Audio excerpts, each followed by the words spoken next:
حضور ذات امت کے بارے میں آپ فرمایا کرتے تھے دین کے معاملے میں کبھی انا کو آڑے نہیں آنے دینا،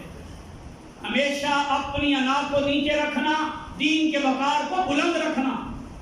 آپ فرمایا کرتے تھے امام مالک کے پاس ایک بندہ آیا، اس نے آ کے پوچھا مسئلہ،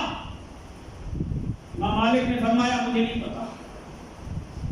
مجھے یہ مسئلہ نہیں آتا۔ اس نے کہا حضور میں اتنے دور سے سفر کر کے آیا ہوں تو میں واپس جا کے کیا کہوں گا، بھائی امام مالک سے مسئلہ پوچھا تھا، اتنا بڑا عالم ہے، مسئلہ نہیں آتا۔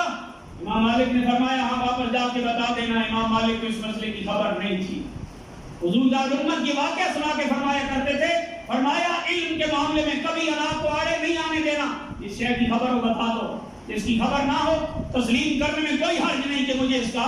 کوئی پتہ نہیں۔ میرے استاد گرامی پیر محمد نقر قریشی صاحب فرماتے ہیں، فرمایا میں انگلینڈ میں تھا، وہاں پہ حضور ذات امت تشریف لے گئے اور وہاں پر آپ کے سامنے ایک فقہی مسئلہ پیش کیا گیا، آپ نے وہ مسئلہ بیان کر دیا، اخباروں میں چھپ گیا۔ جس وقت آپ واپس پاکستان تشریف لے آئے تو پیچھے سے ایک مسلکاً بھی مخالف عالم دین تھے، انہوں نے آپ کی تردید میں پورا مضمون جاری کر دیا کہ پیر کرم شاہ نے یہ مسئلہ صحیح نہیں بتایا۔ ہمارے وہاں کے دوستوں نے وہ مضمون حضور ذات امت کی طرف بھیجا، حضور ذات امت نے یہاں پڑھا۔ دوبارہ جب حضور ذات امت انگلینڈ میں تشریف لے گئے تو ہمارے ان دوستوں نے کہا جناب کس نے کالم چھاپا ہے آپ کے رد میں، آپ کے مقابلے میں، اس کے جواب میں آپ کیا ارشاد فرمائیں گے؟ حضور ذات امت نے فرمایا میں نے جو مسئلہ بیان کیا تھا اس وقت میں نے اپنی سمجھ کے مطابق ٹھیک بیان کیا تھا، لیکن جس بندے نے تردید کی ہے اس کے دلائل مجھ سے قوی ہیں، میں اس کے مسئلے کو تسلیم کرتا ہوں۔ حضور ذات امت کی جب یہ بات اخبار میں چھپی، مسلکاً مخالف آدمی پیر احمد قریشی صاحب فرماتے ہیں، فرمایا آیا حضور ذات امت سے ملاقات کرنے کے لیے، آپ کے ہاتھ میں ہاتھ دیا اور کہنے لگے حضور اگر آپ جیسے عالم دین اس امت کو مل جائیں قوم میں اتحاد پیدا ہوگا۔